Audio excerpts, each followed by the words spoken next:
Good evening, anomalies. Yeah, I'm calling you that on purpose. Because if you're here, if these words even touch you, then you already know. You're not normal. You're not average. You're not built for the cute little life template they hand out in school with a smile and a dead stare. You set off a protocol designed for only 3 broken geniuses. Read that again in your head. Let it sting. Let it echo. Because you felt it your whole life, haven't you? That off feeling. Like something in you is either wrong or way too right for the world you got dropped into. You sit in rooms full of people and feel more alone than if the room was empty. You listen to conversations and think, how are they okay with this? How is everyone just fine?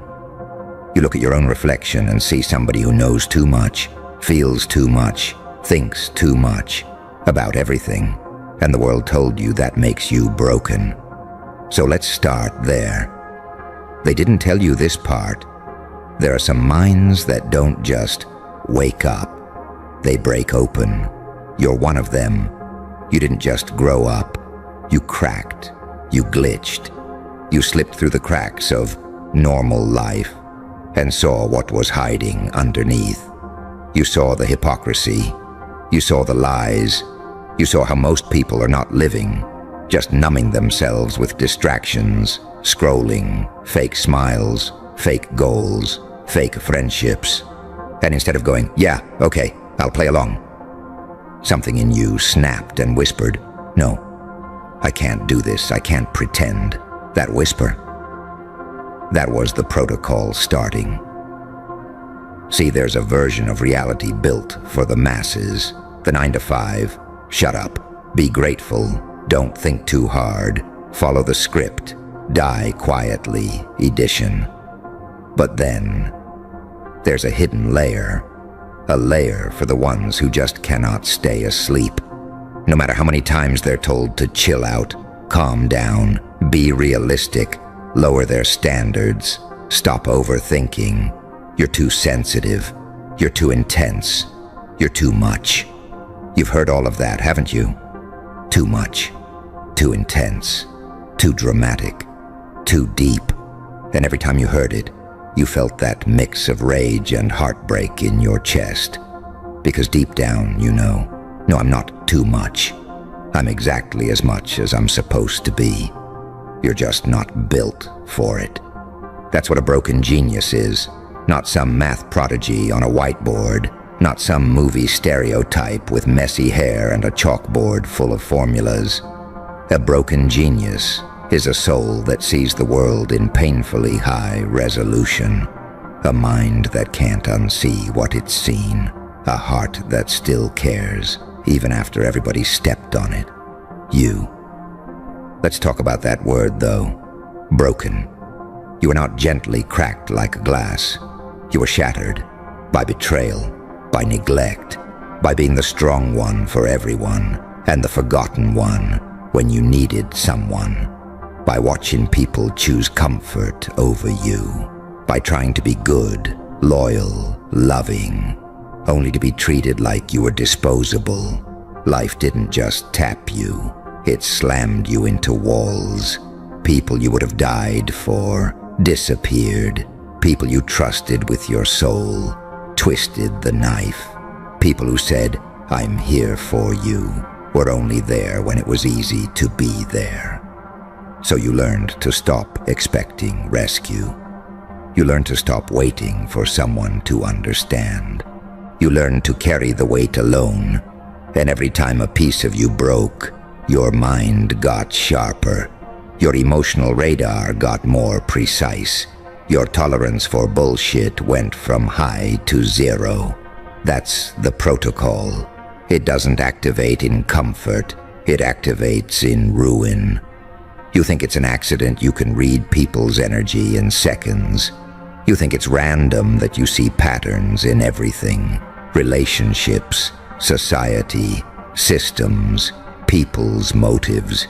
You think it's normal that your brain won't let you sit still in a fake life without screaming at you from the inside.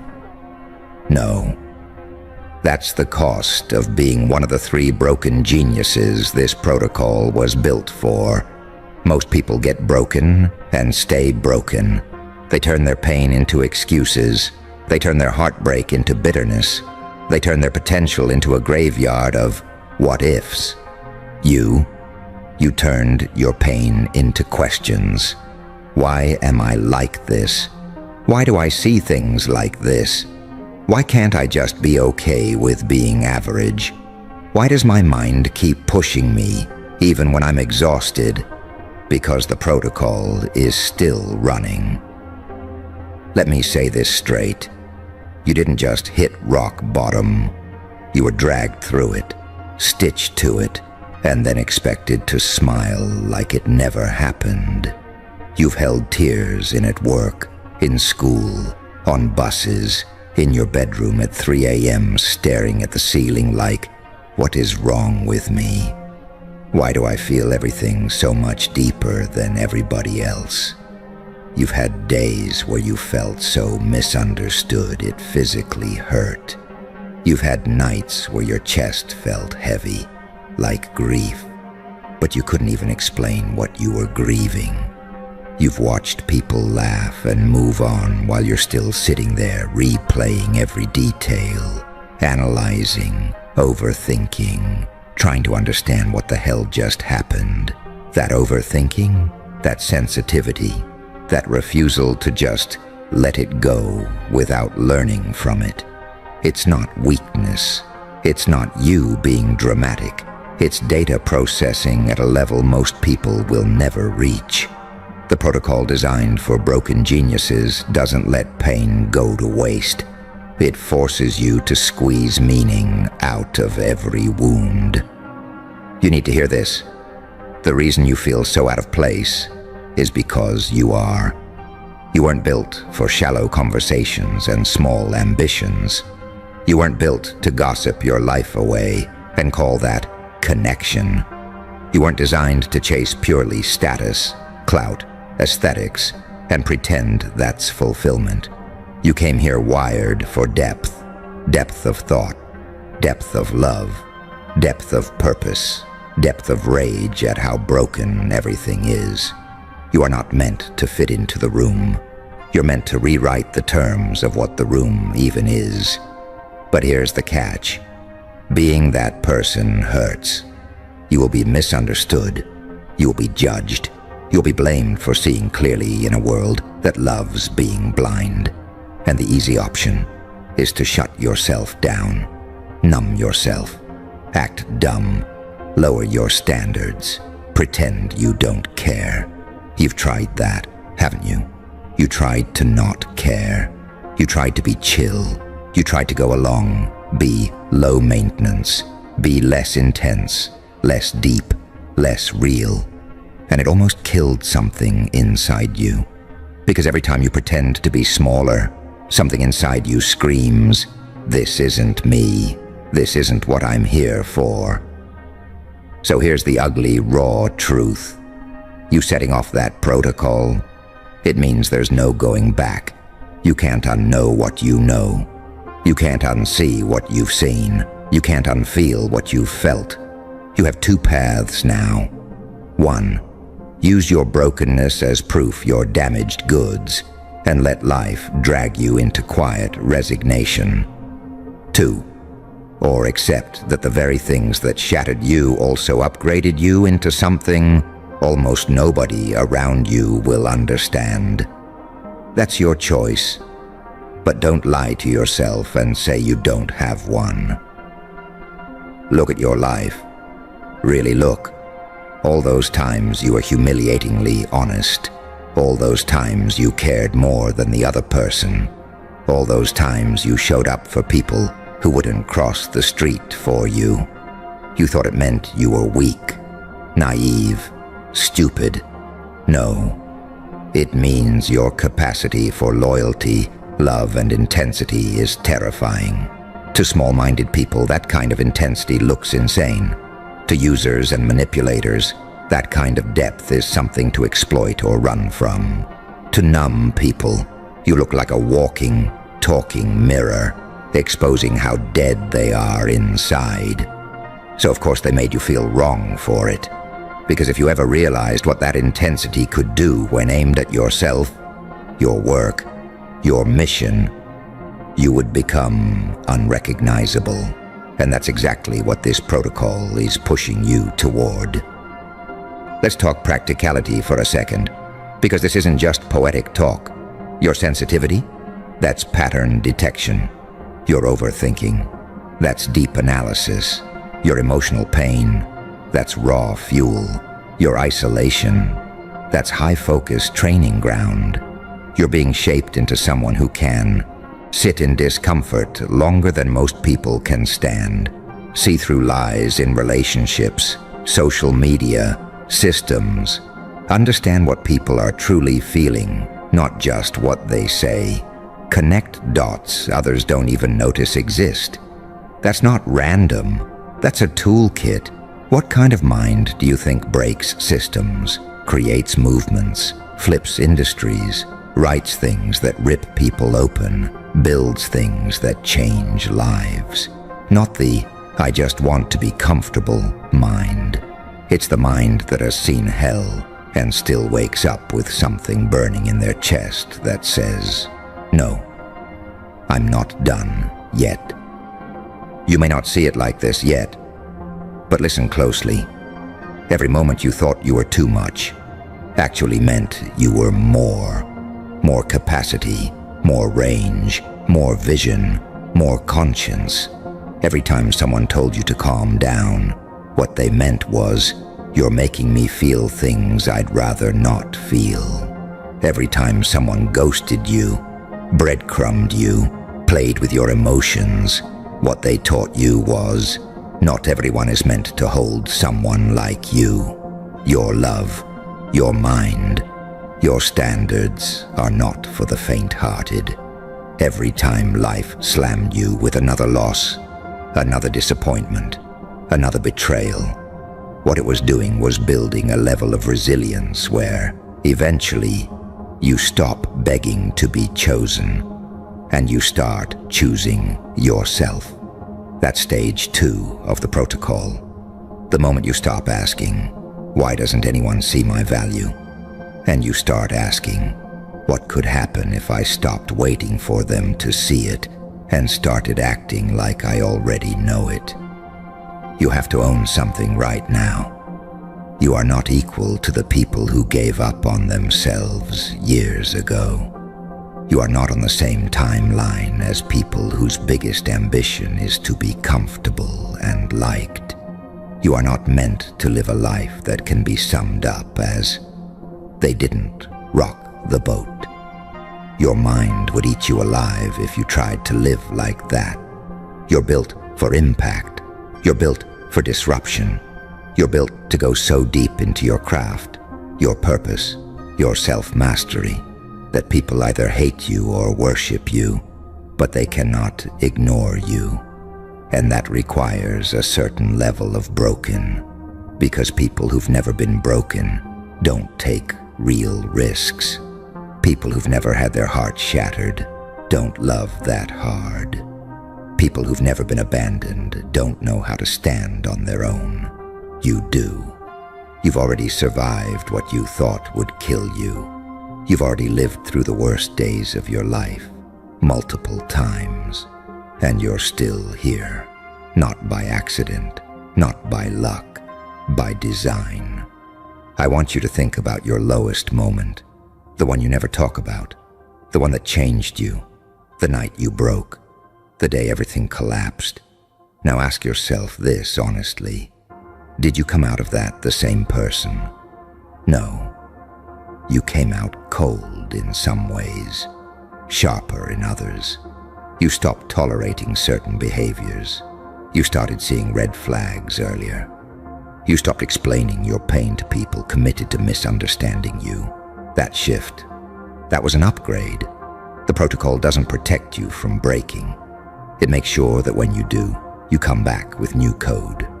You don't repeat cycles. You decode them. You don't just move on.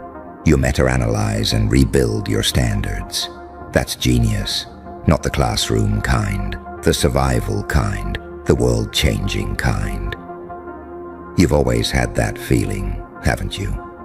That deep, almost disturbing sense that you're meant for something bigger, and you hate yourself a little for even thinking it, because it sounds arrogant. So you downplay it. You laugh it off. You pretend you're just like everyone else. But late at night, when you're alone with your thoughts, it hits. I can't die like this. I can't leave this world without doing something that actually matters. That voice, that's not delusion. That's your system pinging you. Protocol running. Get up. You're not done. You don't crave fame. You crave impact. You want to see the people who hurt like you healed. You want to see systems that broke you exposed. You want to see other outsiders empowered. You are not hungry for attention. You are hungry for meaning. So here's the brutal honesty you probably never got from anyone. Nobody's coming to save you. Nobody's going to randomly show up and say, I understand every part of your soul, and I'll walk this whole path with you. Nobody's going to hand you the life you're built for. But also, nobody can stop you once you decide you're done waiting. You've already built tolerance for pain. You've already carried yourself through storms alone. You've already sat in darkness that would break most people permanently. Do you understand what that means? You're not starting from zero. You're starting from hell, with receipts. So when it's time to build the business, write the book, start the channel, change your body, leave the dead environment, cut the dead friendships. You're not building as some naive child. You're building as someone who has seen the worst and decided, fine, then I'll become worse than the worst, in discipline, in focus, in refusal to quit. Not evil, worse. Unstoppable, worse. Focused, worse. You set off a protocol designed for only 3 broken geniuses. That means you don't get to sit this life out. You don't get to hide behind, I'm tired, every day when your soul is screaming that it's tired of wasting potential, not tired of trying. You don't get to pretend you're like everyone else when your mind keeps chewing on deeper questions and bigger visions. You don't get to keep playing small and calling it humility when really it's fear dressed as modesty. You have seen too much, felt too much, survived too much for your legacy to be, I settled. So here's what happens next. You stop apologizing for your intensity. You stop watering down your standards. You stop giving your time to people who treat your presence like background noise. You stop arguing with people about your worth. You let your results speak. You take every ounce of pain, rejection, abandonment, confusion, and you start feeding it into the machine. Study something deeply. Build something consistently. Show up for yourself ruthlessly. Honor your ideas instead of waiting for someone to approve them. You don't need everyone to understand you. You need to become so fully yourself that the ones who are meant to find you can actually recognize you. Because right now, some of you are hiding so hard that even your future self can't find you. You are not broken in the way they told you. You are broken like a glow stick. Snapped so you could start to glow in the dark. Broken like a door lock. Forced open so you could finally walk out of the rooms that were killing you. Broken like old code. Corrupted so the system had no choice but to reinstall a stronger version. You are not here to be understood by everyone. You are here to be undeniable to yourself. So when that voice in your head shows up again, the one that says, maybe I'm just crazy, Maybe I'm just too much. Maybe I should just give up. You answer it with this: no.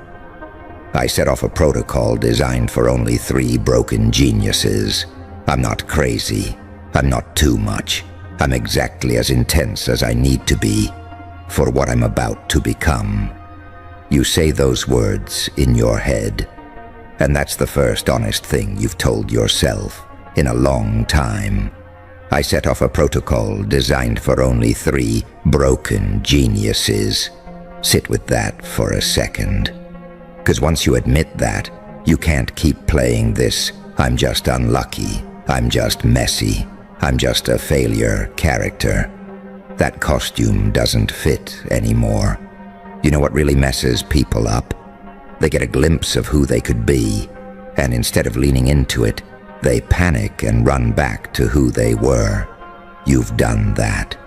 You see flashes of your potential, the version of you who's consistent, locked in, dangerous in all the right ways. Then you sabotage it. You procrastinate. You self-distract. You go back to people who already showed you they're not capable of handling you, because staying broken is familiar. Becoming powerful is not. There's a sick comfort in telling yourself, "I'm ruined, I'm too far gone." Because if that's true, you don't have to try, right? You don't have to risk failing at your full power. Here's the twisted part. You're scared, not of being broken forever. You're scared of what happens if you stop acting broken, because then what's the excuse? Think about your days. You wake up tired, partly because you didn't sleep, partly because existing like this is heavy. You check your phone, notifications, noise, everyone screaming to be seen, nobody actually saying anything real. You scroll past people, pretending their lives are together. You roll your eyes, but deep down, something pinches in your chest. They're allowed to be happy, and I'm stuck in my head like this. You drag yourself through routines, work, school, responsibilities, masks on. You laugh when expected. You say "I'm fine" out of reflex. Inside though, your mind is running 200 tabs at once. You're replaying old conversations, imagining futures you're not moving toward yet, fighting intrusive thoughts that tell you you're behind. You're wasted potential. You're too damaged to be anything more than a cautionary tale. And on top of all that mental chaos, you still care. You still feel guilty when you can't show up for people. You still feel bad when you're distant. You still feel responsible for everyone's emotional weather. That's not a regular mind. That's not some random overthinking. That's a system overloaded with data. That's a brain built for strategy, innovation, deep work. Being used to survive emotional hurricanes every single day. No wonder you're exhausted. You walk around like a cracked phone screen. People look at you and go, "Yikes, something happened there," and then keep using you anyway. You know what that's like. People still calling you when they need emotional labor. People still coming to you for advice, for comfort, for just a quick chat, because they know you'll understand. You're allowed to be broken, as long as you're useful. And you hate that, but also, you let it continue. Because a part of you doesn't know who you are if you're not the one holding everyone else together. Here's the harsh truth you probably feel in your gut. You've been everyone's emergency contact, while being nobody's priority. That, right there, is where the protocol kicks in hardest. There comes a moment where your system refuses to keep running that script, where your body starts rejecting situations, people, habits, environments like an allergy. You feel it as burnout, numbness, random anger, random sadness, that "I can't do this anymore." But I don't know what the alternative is, feeling. You're not malfunctioning. You're updating. You just keep trying to install the old version again because you don't want to lose people, or memories, or comfort. You've always had that double vision.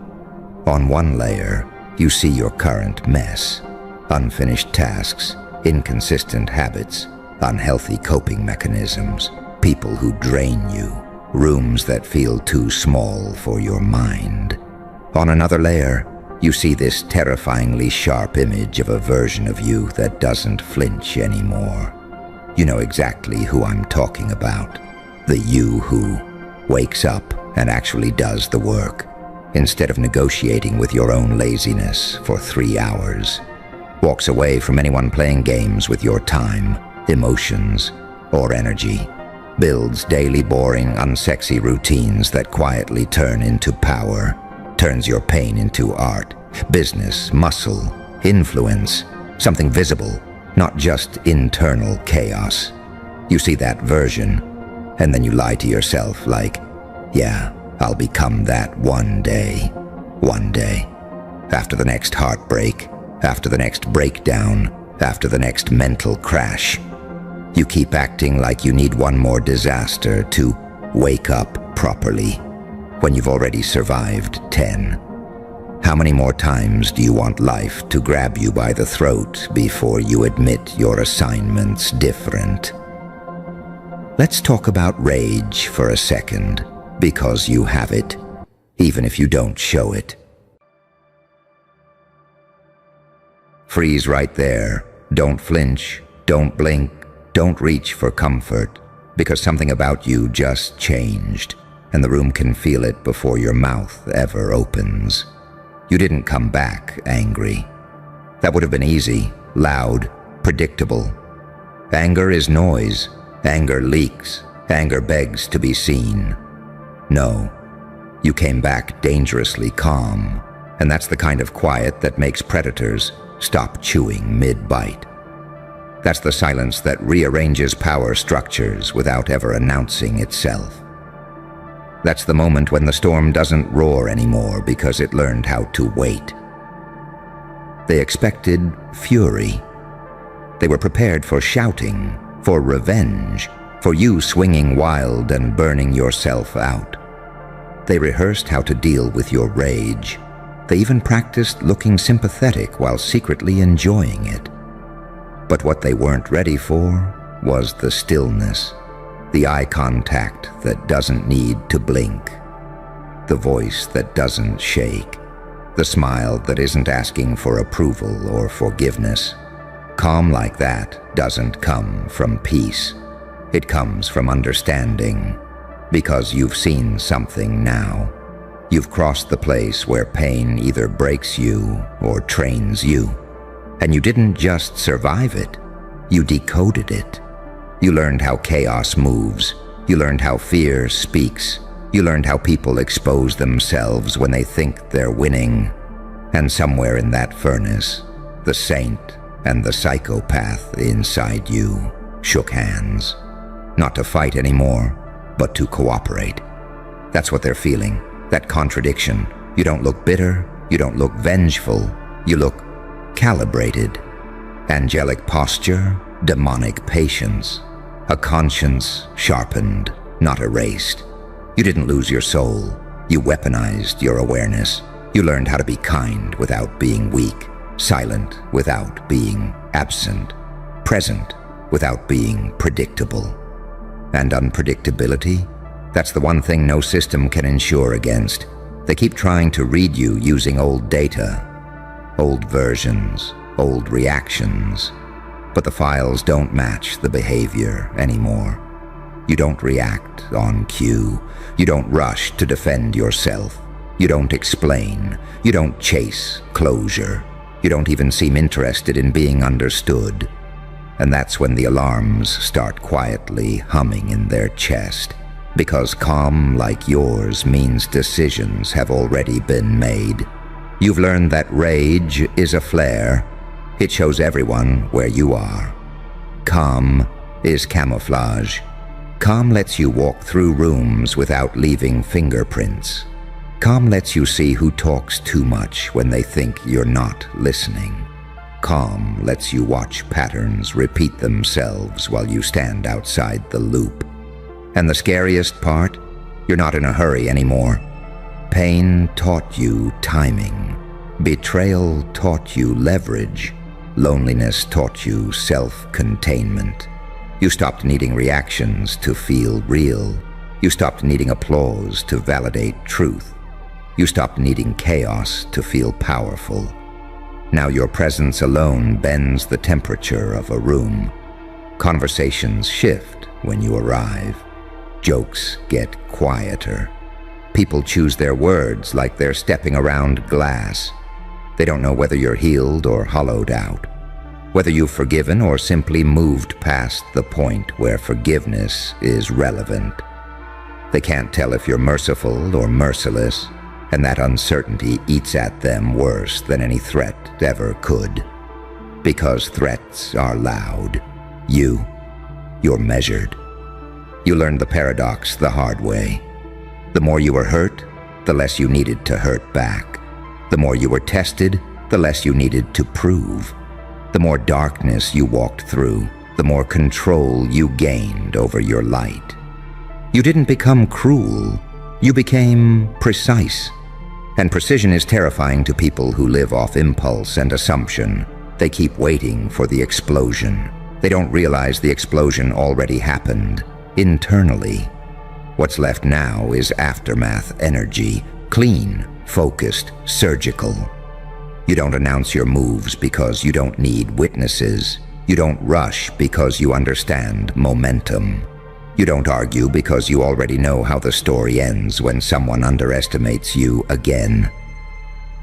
This is the phase where angels scare demons and demons respect angels. Where morality isn't loud, it's disciplined. Where you can sit in silence and still dominate the exchange. Where you don't seek revenge because you've outgrown the need to be acknowledged by the people who tried to shrink you. And here's the truth they won't say out loud. Calm like yours doesn't fade. It doesn't burn out. It advances, slowly, inevitably. While everyone else is emotional, you're strategic. While everyone else is reacting, you're selecting. While everyone else is trying to feel powerful, you already are, because you no longer leak energy. So let them misread the quiet. Let them mistake restraint for weakness. Let them think the danger passed just because you stopped making noise. The most lethal transformations don't come back screaming. They come back settled, steady, and already 3 moves ahead. You didn't return angry. You returned finished cooking. And that's the part they can't wrap their heads around. The fact that you're not building momentum anymore. You are momentum. You don't need motivation speeches, countdowns, or emotional spikes. You move like gravity now, silent, constant, unavoidable. People don't feel threatened by what screams. They feel threatened by what waits. They keep replaying the old version of you in their minds, searching for tells. They're looking for anger in your jaw, bitterness in your eyes, desperation in your tone. But all they find is composure, a still surface that doesn't ripple when stones are thrown. And that's when their confidence starts leaking out through micro-expressions, awkward pauses, nervous laughter. Because calm like yours suggests something terrifying. You're no longer improvising your life, you're executing it. You've reached that phase where pain doesn't interrupt your focus anymore. It fuels it quietly, like a reactor sealed behind steel. You remember everything, but it doesn't control you. You carry receipts, but you don't wave them around. You don't threaten exposure because you don't need to. You understand something most people never do. The real power isn't in retaliation, it's in optionality.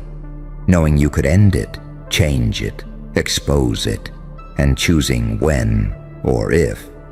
It's even worth the energy. That's why they're uneasy around you.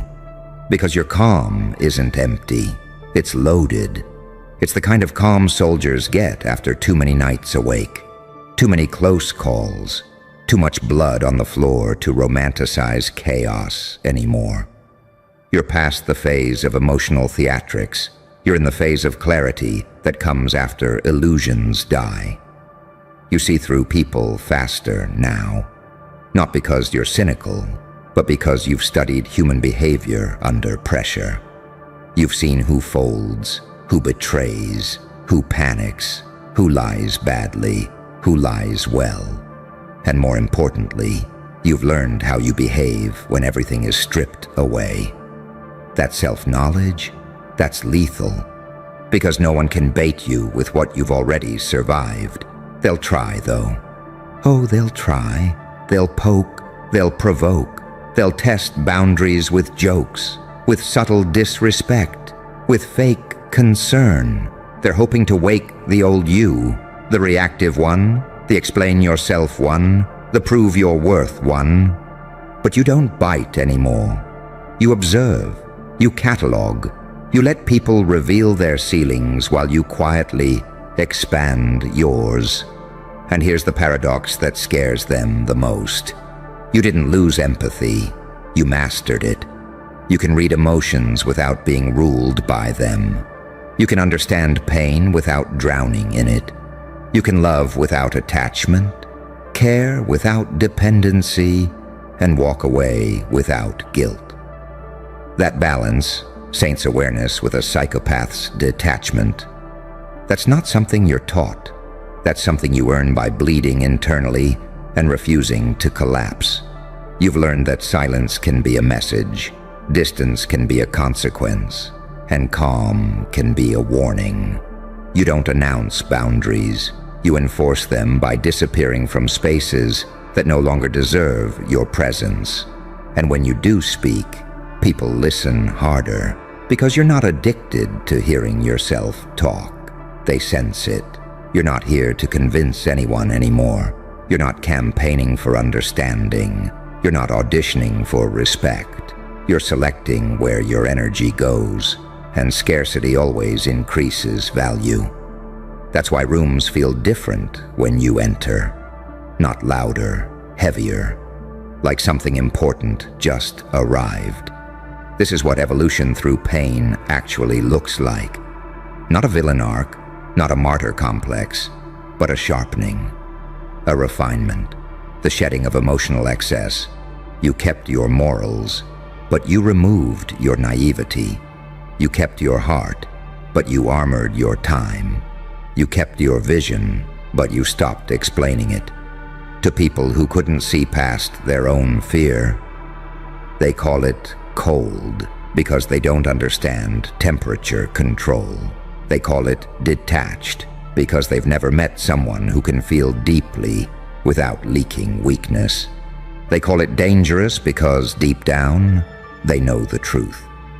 A calm person with nothing left to prove is impossible to manipulate.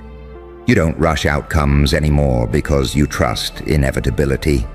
You don't chase validation because you've validated yourself in rooms no one else survived. You don't fear losing people because you've already buried versions of yourself that mattered more. And that's the quiet terror behind their eyes. They're dealing with someone who isn't afraid of endings. So let them whisper. Let them speculate. Let them wonder what happened to you. Let them feel that subtle pressure when you look at them a second too long, speak a sentence too precisely, smile without warmth or hostility, just awareness. They don't need an explanation. The message is already in the air. You didn't come back angry. You came back aligned, calm enough to see everything, cold enough to wait, human enough to choose restraint, dangerous enough to never need to announce it. And that alignment, that's the part they can't reverse engineer. Because alignment doesn't come from motivation, it comes from resolution. Something inside you settled, clicked into place. You stopped debating who you are, what you'll tolerate, what you'll never explain again. When a person reaches that state, chaos loses its grip, manipulation loses its hooks, fear loses its leverage. You've noticed it yourself. Situations that once rattled you now barely register. Drama feels loud and juvenile. Emotional outbursts look like signals of lack, not strength. You don't rush to defend your name because you understand something brutal and freeing. The people who matter don't need explanations, and the people who demand them never mattered in the first place. This is where your calm becomes unsettling, because it's not numbness, it's selective engagement. You feel everything, you just don't give everything access to you anymore. Pain still passes through, but it doesn't camp inside you. Insults still land, but they don't penetrate. Loss still hurts, but it doesn't destabilize. You've turned suffering into a filter instead of a wound. They mistake your restraint for forgiveness. Sometimes it is, sometimes it isn't. That ambiguity is power. They don't know if you've let it go or simply filed it away. And that uncertainty keeps them cautious, because you've learned how to remember without reliving, how to acknowledge without reopening, how to move forward without pretending nothing happened. You've also learned the most dangerous lesson of all. You don't need to be liked to be effective. Approval is optional. Respect is conditional. Influence is earned in silence. You stopped asking rooms for permission to exist. You stopped shrinking your presence to keep other people comfortable. And once you stopped bending, the world adjusted its posture around you. You see the duality clearly now. The saint in you still wants peace, fairness, dignity. The psychopath in you understands timing, leverage, and consequence. Neither is in charge alone. That's the balance. That's the discipline. You don't swing between extremes anymore. You stand in the center, choosing which side to deploy when the situation demands it. People sense that you're no longer reactive. You don't give them the satisfaction of predictability. You don't explode. You don't beg. You don't spiral. You simply take notes. And nothing terrifies insecure people more than being observed without judgment. Because observation implies memory, and memory implies future consequences. You've become fluent in silence. You know when to let a pause stretch until the truth slips out of someone else's mouth. You know when to say less so others reveal more. You know when walking away says everything that arguing never could. And the more you practice this restraint, the more effortless it becomes. That's why they feel exposed around you. Not attacked, exposed. Your calm doesn't accuse, it reflects. And reflection is unbearable for people who've spent their lives avoiding themselves. They start talking faster, over-explaining, performing, trying to control the narrative. Meanwhile, you're just present, grounded, unmoved. You've learned that power isn't about dominance. It's about non-need. You don't need to be right. You don't need to win every exchange. You don't need to prove strength through force. When you truly know your capacity, you don't advertise it. You conserve it. You deploy it rarely, precisely, and without emotion. The evolution through pain didn't make you cruel.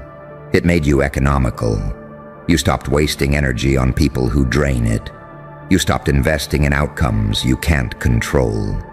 You stopped negotiating with disrespect. And the moment you did, your life got quieter, and far more dangerous to anyone who underestimates you. They keep expecting closure scenes, apologies, confrontations, emotional reckoning. But you've already had that conversation internally. You've already grieved what needed to die. You've already buried illusions, What's left now is execution energy. Clean lines, clear decisions, minimal noise. You don't chase revenge because you understand trajectory. You don't need to destroy people when life will place them exactly where they belong, and you'll be too far ahead to notice. That's the calm of someone who trusts cause and effect more than impulse. And here's the final truth they can't escape. Calm like yours doesn't signal the end of the storm, it signals the eye of it.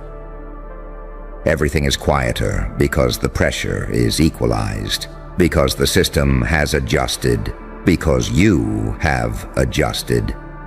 You didn't come back angry because anger would have kept you tethered to the past. You didn't come back loud because noise would have revealed your position. You came back calm because calm lets you choose. And when you choose, deliberately, silently, without hesitation, there's nothing more dangerous than that. And the choice you made wasn't dramatic. That's what makes it lethal.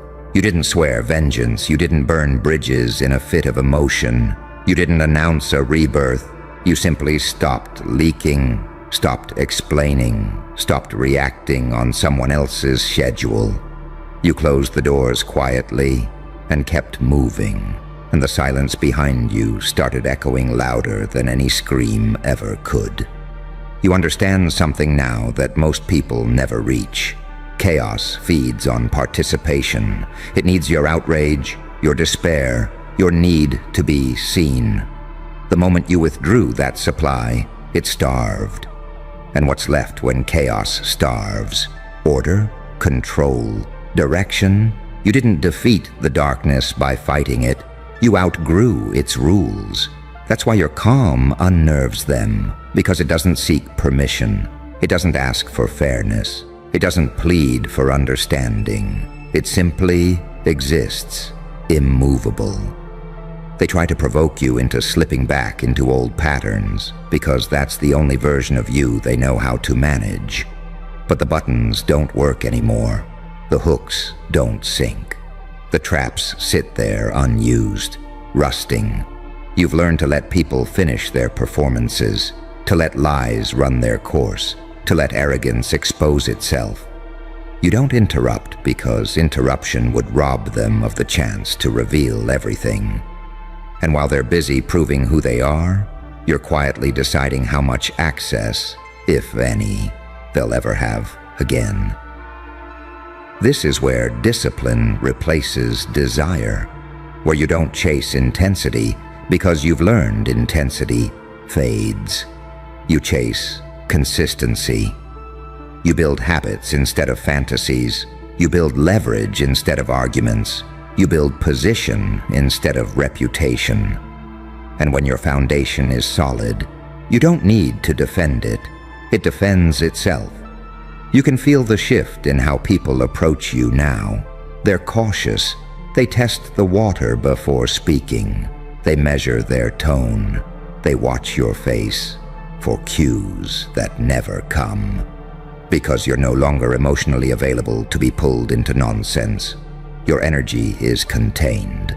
And containment is the mark of someone who knows exactly how much force they're holding back. You've realized that empathy doesn't mean exposure, that compassion doesn't require self-sacrifice, that forgiveness doesn't require access. You can wish someone well from a distance and still lock the door. You can understand someone's trauma and still refuse to let it touch your life again. That maturity, that's terrifying to people who rely on guilt as currency. And make no mistake, this calm didn't come free. It cost you illusions. It cost you relationships you once thought were permanent. It cost you the comfort of believing everyone means well. It cost you nights where the only thing holding you together was discipline and spite in equal measure.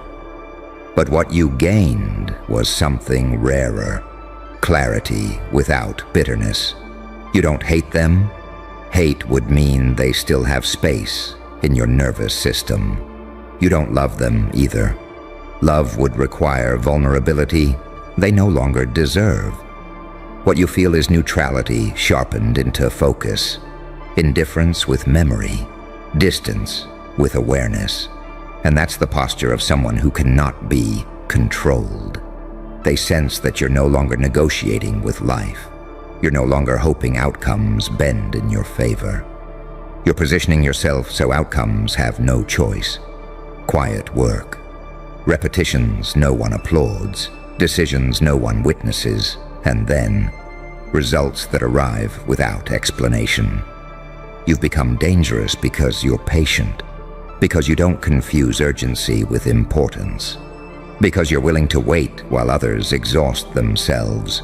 You don't rush doors. You build keys. You don't fight currents. You redirect them. You don't need to dominate every moment because you understand timing is everything. This is the calm of someone who knows their capacity and doesn't need to demonstrate it. The calm of someone who has stood at the edge and decided not to jump. Not because they were afraid, but because they saw a better path forward. The calm of someone who can walk away from power, plays because they've discovered self-command. They'll keep guessing, they'll keep whispering, they'll keep wondering what you're planning. The truth is simpler and more unsettling. You're not plotting chaos. You're building alignment. You're removing friction. You're becoming efficient. And efficiency always looks cold to people addicted to drama. You didn't come back angry because anger would have chained you to their mistakes. You didn't come back loud because noise would have wasted your edge. You came back calm because calm is where vision survives, where discipline thrives, where power consolidates. And the ones who feel it, they're right to be uneasy. Because calm like yours doesn't fade, it doesn't crack, it doesn't beg. Look at you. You glitch in their perfect little system. Yeah, I'm talking to you. You know what you did, right? You solved it. You cracked the pattern, the game, the lie, the thing they swore was just how life is. And now, they can't sleep. They're replaying you in their heads like a horror movie. They can't pause. You have to understand something. Most people aren't terrified of failure. They're terrified of proof. And that's what you became. Proof. Proof that the excuse they've been hugging like a blanket for years is garbage. They told themselves, nobody ever gets out of this place. People like us don't win. You can't beat the system. You can't change. And then you walked in with your messy past, your scars, your anxiety, your burnout, your trauma, your I'm so tired of this energy. And somehow, with all that chaos, you did the one thing they never thought you'd do. You figured it out. Not perfectly, not cleanly, not aesthetically pleasing for social media, but you did it. You cracked the code. You changed your mindset. You cut people off. You started moving different. You stopped playing the clown in their circus and started writing your own script. And now they're up at 3 a.m., scrolling, stalking, obsessing, whispering. How did they do it? Why them? No way they did it without cheating. Oh, they can't sleep because you're not where they left you. You ruined their sense of reality. You know what they really wanted from you? Not your happiness, not your success, not your peace. They wanted consistency. They wanted you predictable, manageable, harmless. You were supposed to stay the almost person, the they try but never fully make it friend, the one bad decision away from collapse, relative, the yeah they talk big but they'll never actually change, co-worker. They built an entire identity around watching you almost win, and then fall apart. They liked that version of you, didn't they? You, always venting, but never acting. You, always dreaming, but never building. You, always needing advice, help, validation, a ride, a loan, a place to crash. You made them feel superior, safe, in control, but then you did something unforgivable in their little story. You stopped needing them. You stopped explaining your every move. You stopped arguing and started disappearing. You stopped trying to prove your worth and started proving it to yourself. And quietly, methodically, like a villain building in the shadows, you cracked the code of your own life. Let's be clear. You didn't just solve some external puzzle. You solved you. You solved why you keep picking the same toxic people, why you procrastinate until your life is on fire, why you sabotage good things, why you're terrified of being seen actually trying, why comfort feels safer than growth, even though it's killing you. You sat there, probably late at night, phone in your hand, eyes burning, heart heavy, mind loud, and you said, "I can't keep doing this." That's the line, right there. That's where it shifted. Not when they doubted you, not when they laughed, not when they left. No. It changed when you got sick of the loop. You started connecting the dots. Wait, I'm not unlucky. I'm repeating. Wait, they're not better than me. I just keep abandoning myself. Wait, this system is rigged, but I've been helping them rig it against me. That's the code you cracked, not some magic hack, not some lucky break. You solved the equation of why you keep ending up in the same hell, and you broke it. And now they see it. They might not say it out loud, but they feel it. You respond slower. You don't show up for every drama. You don't explain every boundary. You're not available like a 24/7 emergency hotline anymore. You've gone from emotionally on-call clown to unreachable main character. And they hate it. Oh, they hate it. Because when you stop playing your old role, their script stops working. They can't sleep because suddenly, the friend they used to gossip about is now the one people gossip about in a different way. Damn, did you see what they're doing now? The relative they used as a cautionary tale is now the one everyone is low-key proud of, but too ego-bruised to admit. The coworker they joked would never move up is now the one who looks like they might walk out and never come back, and actually have options. You were their favorite example of why not to try too hard. Now you're the walking contradiction of everything they told themselves to stay comfortable. Of course they can't sleep. You are living proof that their excuses are lies. Let's talk about the group chats for a second. You know the ones you're not in anymore. Screens glowing in the dark. Greater than they're acting brand new. Greater than so now they think they're better than us. Greater than one little win and they changed up. Greater than they must be doing something shady. That's the funniest part. The moment you changed your patterns, they didn't question theirs. They questioned your morals. Because to them, success without compromise is impossible. Why? Because they can't imagine it. They can't imagine waking up and actually staying consistent. They can't imagine saying no to every bad urge, every lazy habit, every toxic invite. They can't imagine deleting numbers, blocking access, shutting doors, rebuilding identity. So if you did it, it must be luck manipulation, a phase, or some secret cheat code you don't deserve. They can't sleep because they're not actually mad at you.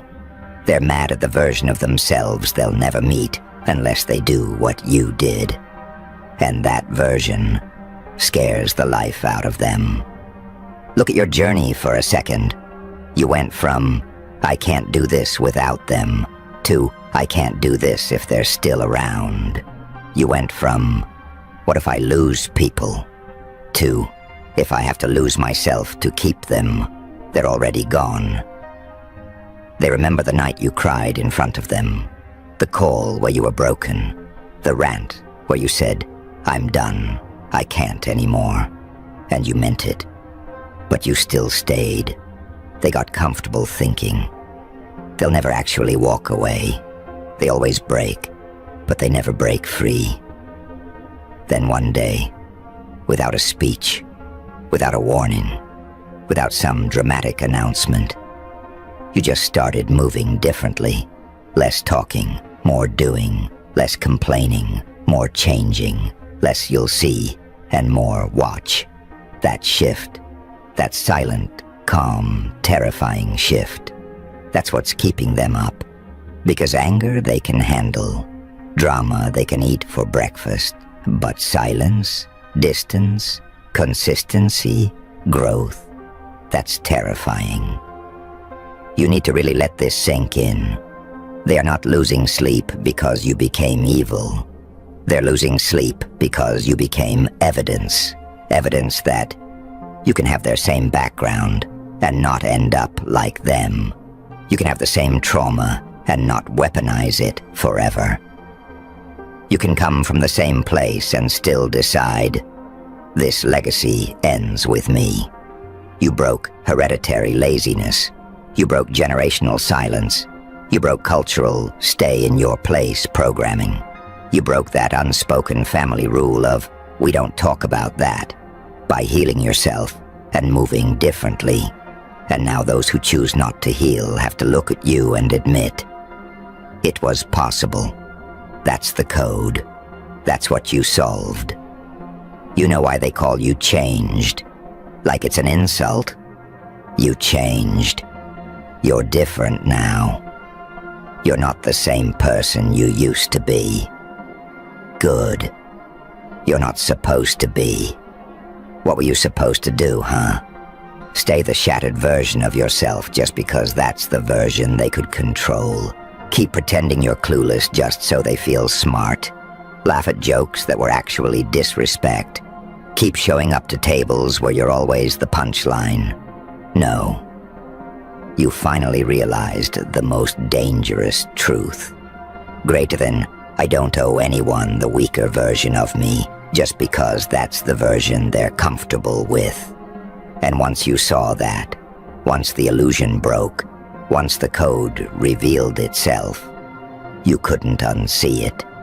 You started to notice who only calls when they need something, who treats your boundaries like a personal attack, who goes quiet whenever you share good news, who suddenly wants to check in now that you're glowing a little different.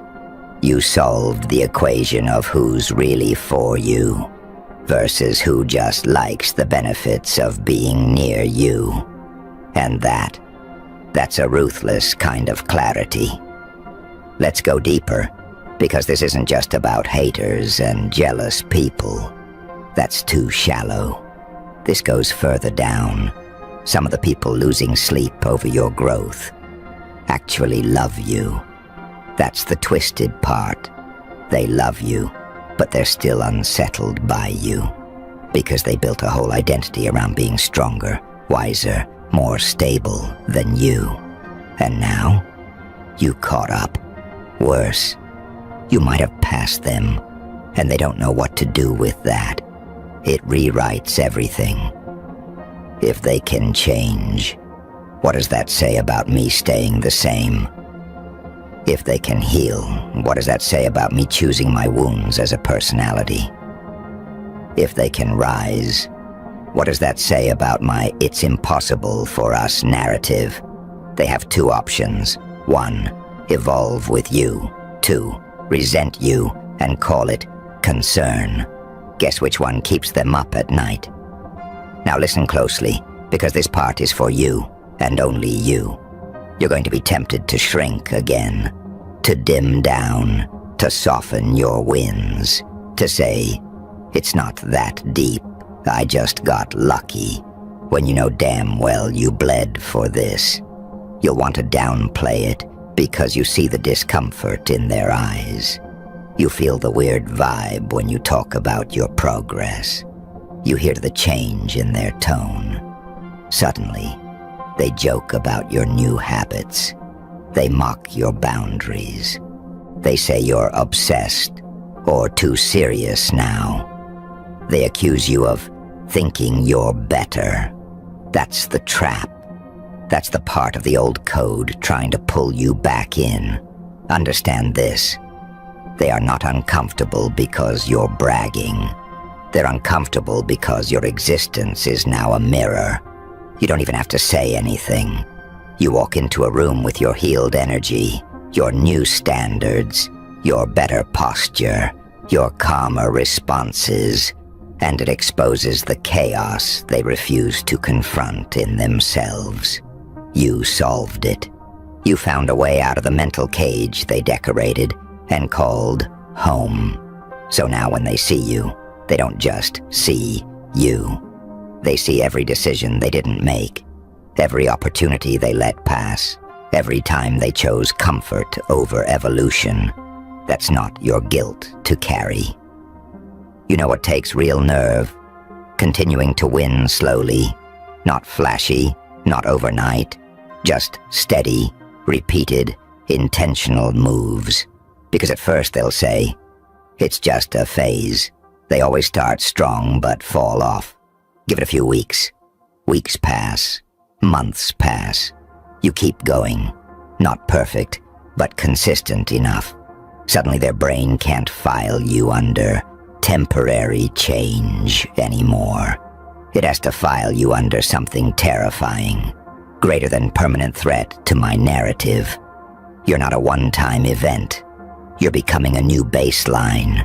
The lazy one is now the disciplined one. The too emotional one is now the one who regulates their reactions better than everyone. The broke one is now financially smarter than the people who looked down on them. The needy one is now the one with the strongest boundaries. You inverted the roles. You flipped the script. You rewrote the story they cast you in. Of course, they can't sleep. Let's talk about you now. Because this isn't just about making them uncomfortable. It's about what this version of you is capable of. Because if you could if you could break this pattern, if you could untangle this mess, what else can't you do? You solved. Showing up even when your mood said, lay down and rot. Being disciplined, even when nobody clapped for you. Making moves with no audience, no validation, no applause for giving yourself for your past, while refusing to keep repeating it. That's not small. That's not one little change. That's architecture. You're rebuilding your entire internal structure.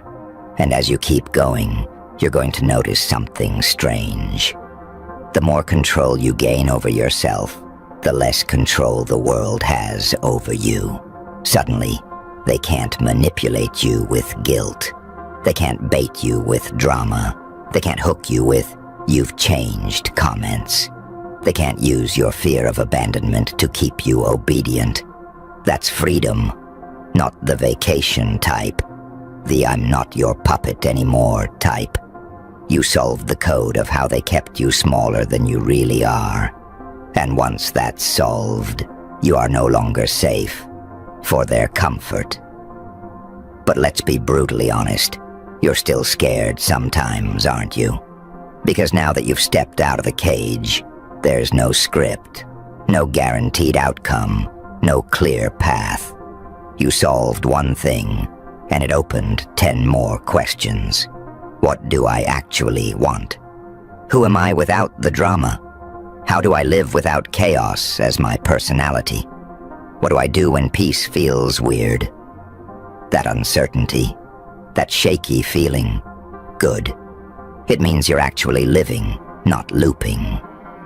You used to be scared of failing. Now you're just scared of going back. That fear, use it. Every time you think about going back to old habits, old people, old patterns, old environments, remember the version of you that couldn't sleep. Not because others were threatened, but because you were miserable. The nights you stared at the ceiling thinking, is this really my whole life? Is this just who I am? Is this all I ever get? You solved that. Don't undo your own miracle just because some people are emotionally allergic to your evolution. Here's the part nobody tells you.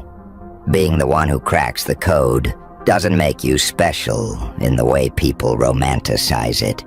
It makes you responsible. Because now, your younger self is watching. The people quietly inspired by you are watching.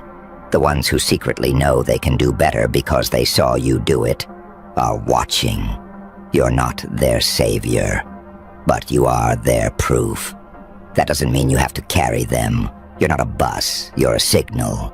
Your life is now a broadcast that says, greater than you can break it. You can change it. You're not locked in. They might not clap for you publicly. They might make jokes. They might roll their eyes. Still, they're watching. They're listening. They're thinking. And they are definitely not sleeping the same. So what now? Now you keep going.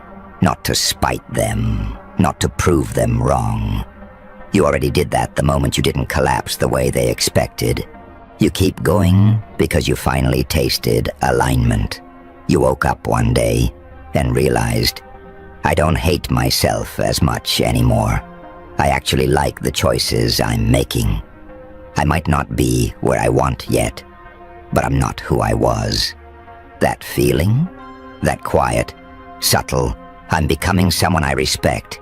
Hold on to that harder than you've ever held on to any person, because people will come and go. Approval will come and go. Support will come and go. But the code you cracked inside yourself, that's yours. They can watch. They can whisper. They can refresh your page 100 times a day. They can dissect your moves like analysts breaking down game footage. At the end of it all, they don't have to sleep with your decisions. You do.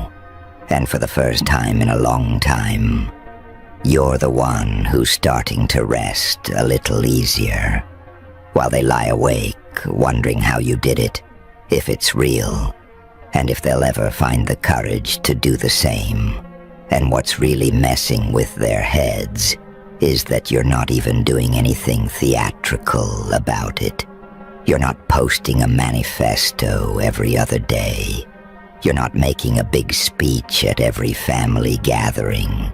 You're not going live and explaining your every mindset shift like a documentary.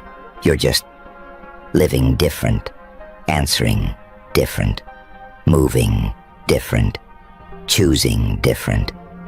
They keep zooming in on your life, trying to find some big dramatic moment to blame, some villain origin story they can point to. But it's not that neat. It's boring stuff. And that's what scares them. You're waking up a bit earlier. You're saying no a lot more. You're not taking every call. You ignore texts that drain you. You don't chase where you're clearly not wanted. Tiny adjustments, micro decisions, boring discipline. They can't sleep because the thing they told themselves was impossible is just you doing small things repeatedly. No secret ritual, no magic shortcut. Just you deciding you're tired of being your own worst enemy. They told themselves they'd change when they felt ready. You changed when you were exhausted. Big difference. They white of motivation. You moved from disgust, from that I can't stand myself like this anymore. Feeling. You hit that point where being uncomfortable in growth finally felt less painful than staying comfortable in destruction. Quiet switch. No announcement. Just a different kind of tired. They remember you when you were stuck in that loop. You overthinking every step. You asking 10 people for advice, just to ignore all of it. You promising yourself, this is the last time, while walking right back into the same fire. You are predictable, safe easy to decode, and then one day you just didn't react the way you usually do. The message came in, and you didn't reply. The invite popped up, and you didn't go. The disrespect happened. And instead of arguing for 3 hours, you just withdrew your energy completely. That deviation from the script is what haunts them. Because if you can rewrite that, what else are you willing to rewrite? They used to know which buttons to push. They had a whole remote control for you. Guilt button, fear button, abandonment button, anger button. Press here. They'll chase press here. They'll explain press here. They'll apologize for things that weren't even their fault. Then you went in and rewired the circuit button. Still there. Reaction changed. They press the guilt button, and you shrug. They press the anger button, and you stay calm. They press the "I'm disappointed in you" button, and you say okay, and move on, static. No response, system offline. And that's when they realized you didn't just solve some external situation. You solved your emotional wiring. That's terrifying for people who rely on your old version to feel powerful. There's this part of them that's thinking, if I can't control this person like before, who am I around them? Because their whole dynamic with you was built on imbalance. They were the stable one, the logical one, the I know better one. You were the messy one, the emotional one, the always in some kind of crisis one. Then your crisis turned into clarity, and their stability turned into stagnation.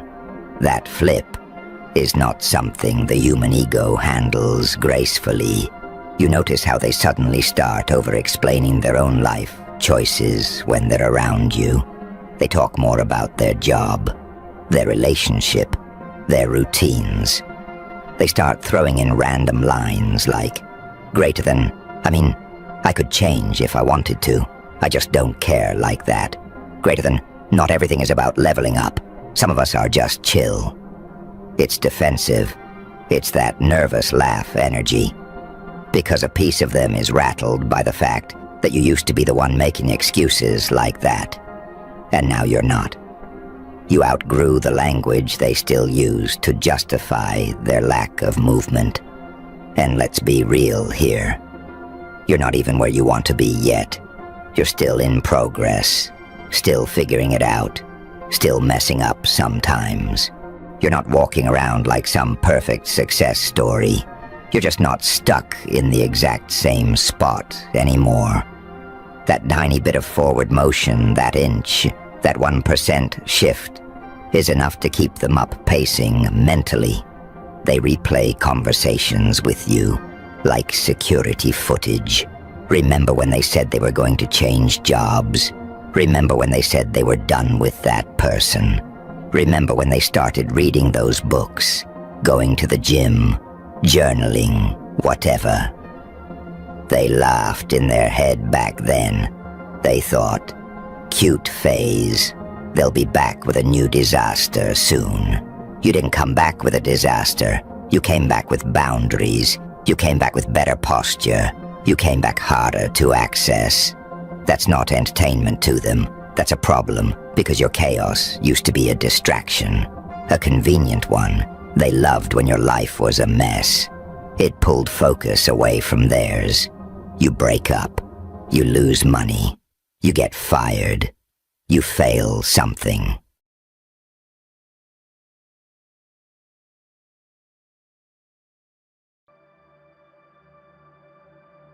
Easy. Lock in. Don't blink. So you felt it, didn't you? That microscopic pause. That half second where their breath stuttered and their eyes did something they couldn't control. That moment where the room didn't change, but they did. That wasn't curiosity. That wasn't admiration. That wasn't even fear yet. That was recognition. Because up until now, they could pretend Pretend you were lucky. Pretend you were chaotic. Pretend you were reckless, unstable, temporary. They wrapped you in labels so they wouldn't have to face the truth. They told themselves stories so they could sleep. But then something snapped. They watched you move through pressure like it was oxygen. They saw you take hits that would have folded anyone else, and somehow come back sharper, quieter, more precise. They noticed the pattern before they could explain it. Every time life tried to erase you, you came back, upgraded. And that's when it happened. That shift in their eyes. That moment where confidence drains and calculation takes its place. Where their posture tightens. Where their voice changes just enough to give them away. Where they stop talking at you and start listening around you. Because now they're not looking at a person, they're looking at a problem they can't solve. You see, they're used to power that announces itself. Loud power, predictable power, power that wants applause, power that begs to be seen. That kind of power is easy to map, easy to manipulate, easy to destroy. But you're the kind that evolves in silence. You're the contradiction they weren't trained for. The saint who learned how to survive hell. The monster who knows exactly when not to bite. The angel who stopped asking for permission. The psychopath who still understands mercy and chooses when to withhold it. That's what unsettles them. You don't react the way you're supposed to. You don't break where the pressure is applied.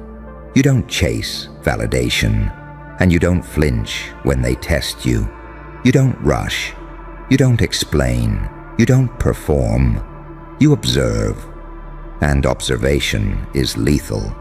Because the moment they realized who you are, the game inverted. The watcher became the watched. The examiners started checking themselves. The people who once spoke casually around you started measuring every word. Every joke got safer. Every move got slower. They didn't announce it out loud, but their eyes confessed everything. Those eyes said, "This one's different."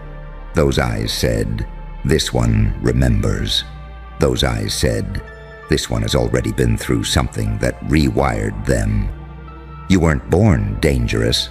That's the part they never understand. You were made dangerous by disappointment, by betrayal, by nights where nobody came, by moments where you had to choose between collapsing and adapting.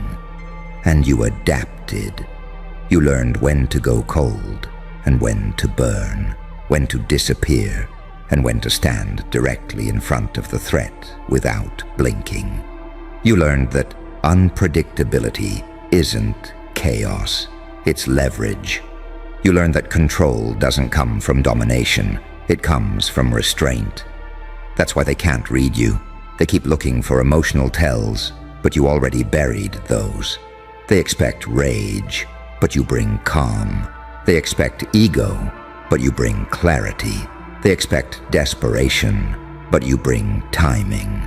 And timing terrifies them, because the shift in their eyes wasn't about what you did. It was about what you could do if you ever stopped holding back. It was the realization that you're operating at a fraction of your capacity. That you're polite, not because you're weak, but because you're disciplined. They see it now.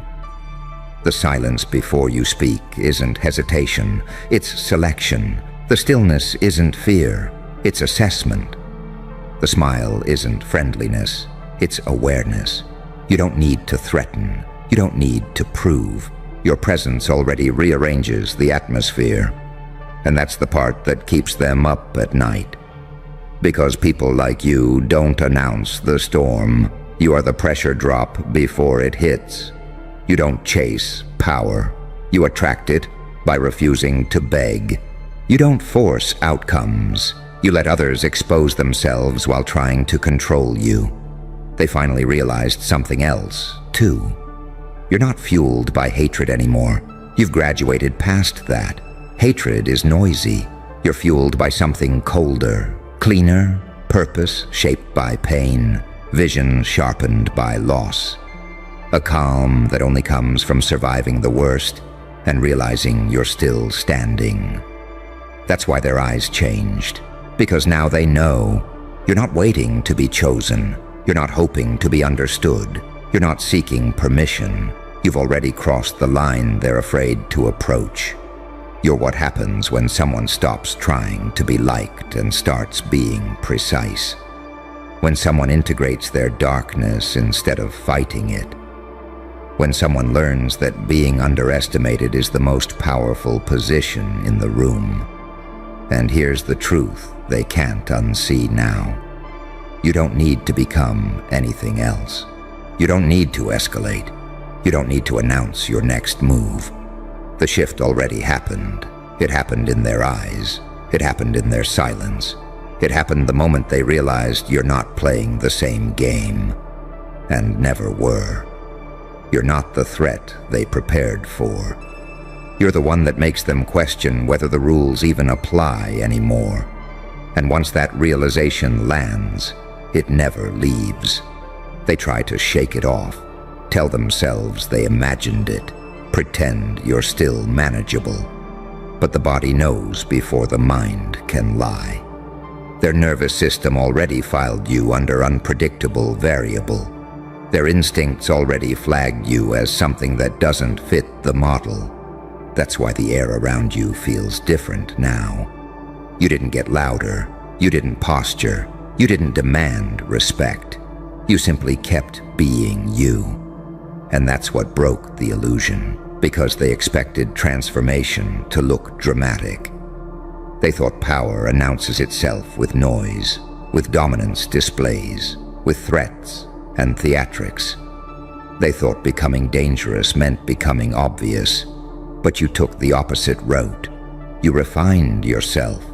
You compressed your chaos into control. You turned trauma into structure, pain into pattern recognition, loss into leverage.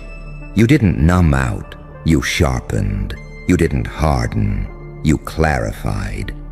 That's why their eyes changed. They saw that you don't move from emotion anymore. You move from position. That your decisions aren't reactions, they're delayed executions. That you let people talk themselves into exposure while you quietly catalog everything. And once someone realizes that about you, they never feel safe again. Not because you're violent, but because you're accurate. Accuracy is terrifying, because accuracy means you see the real hierarchy. You see who's bluffing, who's overcompensating, who's terrified of being exposed. You see who needs validation to function and who collapses without attention. And they realized you don't need any of that. You can stand alone in a room full of people and not feel empty. You can be silent and not feel invisible. You can walk away without needing closure. That tells them something dangerous about you. It tells them you're no longer emotionally tethered to outcomes, that you're not desperate for approval or afraid of abandonment, that you already survived the worst-case scenario and came back with perspective instead of bitterness. That's when respect mutates into fear. Because fear isn't about aggression, it's about loss of control. And they lost control the moment they realized you don't need their reaction to validate your existence. You don't collapse under pressure. You metabolize it. You don't chase reassurance. You generate gravity. They can feel it when they look at you. The way your calm doesn't ask for permission. The way your stillness doesn't explain itself. The way your presence doesn't negotiate. You've become the paradox they can't resolve. Soft-spoken but immovable. Controlled but lethal. Compassionate but not exploitable. A thinker with teeth. A survivor with standards. And that's when the internal panic starts. Because now they're replaying every interaction they ever had with you. Every joke, every dismissal. Every time they underestimated you. They're wondering what you noticed, what you remember. What you filed away, they're asking themselves questions they never wanted to ask. Does he know? Did she see that? Was that moment intentional? And you never answer. You let silence do the damage, because silence forces projection, and projection reveals weakness. In silence, people confess to themselves. In silence, fear grows legs. In silence, they start negotiating with versions of you that don't even exist. That's power, not the loud kind, not the obvious kind, the kind that bends rooms without speaking, the kind that turns confidence into caution, the kind that makes people self-edit around you. You didn't become this overnight. This version of you was forged slowly, brutally, in moments where nobody clapped, in nights where nobody checked in phases where you questioned your own sanity, foreseeing what others couldn't. You doubted yourself before you trusted yourself. You broke before you rebuilt. You learned the cost of kindness and the necessity of boundaries. You learned that being good without being strong gets you eaten, and being strong without being conscious turns you hollow. So you integrated both. You didn't kill your darkness, you disciplined it. You didn't erase your empathy, you armored it. You didn't abandon your humanity, you weaponized your awareness. That's why the shift in their eyes wasn't admiration, it was acknowledgement. The unspoken understanding that you are no longer operating on surface-level motives. That you don't need chaos to dominate, but chaos tends to follow wherever you stop pretending. They see it now. You don't rush because you're already ahead. You don't explain because you already know. You don't react because you already planned. And here's the part that really fractures them. You're not trying to win against them. You're evolving past them. That's what makes them uneasy. You're not fueled by revenge. You're fueled by alignment. You're not here to prove. You're here to execute your own trajectory. They can sense that you're outgrowing the environment, that the room is starting to feel small around you, that whatever version of you they thought they understood is already obsolete. And once that realization hits, the eyes never lie again. Because eyes don't speak ego, they speak survival. And theirs just admitted something they'll never say out loud. They finally realized who you are, and they know. There's no unseeing it. And once that door opens in their mind, it doesn't close. Ever. They can distract themselves, drown it in noise, bury it under routine. But the knowing stays. It sits behind their eyes like a warning light they pretend not to see. Because now every interaction with you carries weight. Every word you don't say becomes louder than the ones you do. Every pause feels intentional. Every glance feels measured. They start scanning for hidden meaning where there may be none. Because people fear what they can't predict. And you've become unreadable by design. They sense that you're not improvising anymore. That you're moving from an internal map they don't have access to. That your calm isn't apathy, it's pre-acceptance. You've already accepted every possible outcome, which means nothing they do can shake you. That terrifies them, because leverage dies the moment someone stops fearing loss. You already lost what mattered once. You already felt the collapse, the betrayal, the disillusionment. You already stood in that internal wasteland where illusions burn off and only truth survives. And instead of becoming bitter, you became precise. That's the shift they saw. The shift from seeking to selecting, from reacting to allowing, from proving to deciding. They noticed you no longer rushed to defend yourself, no longer over-explain, no longer chase being understood. You let misunderstanding sit, because you've learned something most people never do. Being misunderstood is safer than being predictable. They don't know which version of you they're dealing with anymore. The compassionate one, the detached one, the forgiving one, the ruthless one. And the worst part for them is that all of those versions are real, and you choose which one shows up. Choice is power. You can feel it when they look at you now. That slight delay before they speak. That subconscious recalibration. That moment where they check their tone, soften their posture, rethink their angle. They're no longer trying to impress you. They're trying not to trigger you. Not because you've threatened them, but because something about you says you don't miss. That when you act, it's final. That you don't escalate emotionally. You resolve strategically. They sense that you've crossed an internal threshold where chaos doesn't scare you anymore. Where silence feels safer than noise. Where solitude feels cleaner than crowds. Where clarity matters more than comfort. That's when respect becomes caution, because people can handle anger, they can handle arrogance, they can even handle violence. What they can't handle is someone who sees through the game and chooses not to play emotionally. You've become immune to bait. Insults slide off you, praise doesn't hook you. Drama feels transparent. You see the mechanism behind the performance, the insecurity behind the bravado, the fear behind the control, and you don't expose it. You let it rot on its own. That restraint is what unsettles them most, because restraint signals something dangerous: confidence without desperation, power without hunger, awareness without noise. They start wondering how long you've been like this, whether you always saw them this clearly, whether every interaction was already catalogued, whether the version of you they dismissed was just camouflage. And the truth, it was.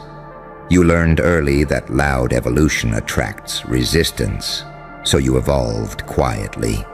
You upgraded internally while externally appearing unchanged. You let them underestimate you because underestimation gives you space. Space to learn, space to sharpen, space to move without interference. Now that space is closing, because now they see it in your eyes too. That grounded stillness, that absence of need, that sense that you're already gone, mentally ahead, emotionally detached, strategically positioned. They realize you're not climbing the same ladder. You're building something else entirely. And here's the paradox that really cracks them. You're not cold because you lack feeling. You're calm because you understand feeling too well. You know how fear hijacks logic, how ego blinds intelligence, how desire creates weakness. And you refuse to let any of that run you anymore. That's why your presence feels heavier now. You're no longer available for manipulation, no longer accessible through guilt or flattery, no longer controllable through pressure or urgency. They can't rush you. They can't corner you. They can't provoke you into mistakes. And that's when people start projecting. They call you distant, arrogant, intimidating, different. But what they're really saying is, I can't read you, and that scares me. Because deep down, they sense something else. You're not seeking validation from the world anymore. You're aligning with something internal, something steady, something that doesn't fluctuate with opinions or outcomes. You're operating from center. And when someone operates from center, the world adjusts around them. That's why the shift in their eyes wasn't dramatic. It was subtle, almost invisible, but irreversible. A micro-expression of recalibration, a silent admission. They finally realized who you are. Not a phase, not a fluke, not a character, but a force shaped by experience, a mind sharpened by survival, a presence that doesn't announce itself, but leaves marks everywhere it passes. And the most dangerous part, you didn't change to intimidate them. You changed to survive. And now survival has turned into inevitability. So let them stare. Let them wonder. Let them speculate and whisper and replay moments in their head. You don't owe them clarity. You already moved past the point where explanation matters. They saw the shift, and they know. Whatever you're becoming next, they won't be ready for it. And the deeper that awareness settles into them, the quieter they become. Not calm, quiet. There's a difference. Calm is confidence. Quiet is recalibration. Quiet is someone realizing the map they were using is outdated, and the terrain has changed without permission. That's what you did. You changed the terrain, without announcement, without ceremony, without warning flares. You didn't step into a new role. You outgrew the old one so completely that it collapsed behind you. And now everyone who still lives there is staring at the rubble, trying to understand when the ground gave way. They feel it when you walk into a space. Conversations adjust. Energy shifts. The air tightens just a little. It's subtle, but it's real.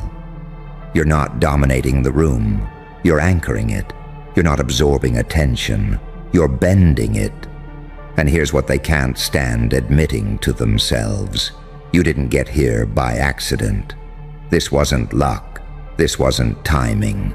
This wasn't a sudden glow-up. This was accumulation. Every ignored warning. Every betrayal you clocked and never forgot. Every night you stayed awake asking questions nobody else was brave enough to ask. Every time you chose self-mastery over self-soothing. You paid for this version of yourself in advance. With loneliness, with doubt, with long stretches of invisibility, with moments where you wondered if you were becoming something wrong for refusing to stay small. And now that the payoff is visible, they don't know how to react. Because people are comfortable with growth that follows rules, degrees, titles, external validation, linear progress. But you didn't grow like that. You grew sideways. You grew inward. You grew in ways that don't show up on resumes, but show up immediately in eye contact. That's why their eyes changed. They saw depth where they expected surface. They saw patience where they expected hunger. They saw control where they expected chaos. They saw someone who isn't driven by impulse but by internal law. And internal law is unbreakable. You don't need permission to move. You don't need approval to decide. You don't need consensus to act. You move when alignment says move, and you wait when silence says wait. Waiting used to be uncomfortable for you. Now it's a weapon, because waiting lets people expose themselves. Waiting lets false confidence unravel. Waiting lets the loud ones make mistakes while you collect data. They noticed that too. They noticed you don't rush conversations anymore. You let people talk. You let them reveal priorities, insecurities, contradictions. You don't interrupt. You don't compete. You don't try to win debates. You let truth win on its own. And that tells them something terrifying about you. You're no longer operating from need. Need makes people loud. Need makes people reckless. Need makes people manipulable. But you severed that dependency. You stopped needing to be seen, heard, chosen, validated. You chose yourself quietly. And that's when people start to feel unsafe. Not because you're hostile, but because you're sovereign. Sovereignty breaks hierarchies. You can't intimidate someone who doesn't seek status.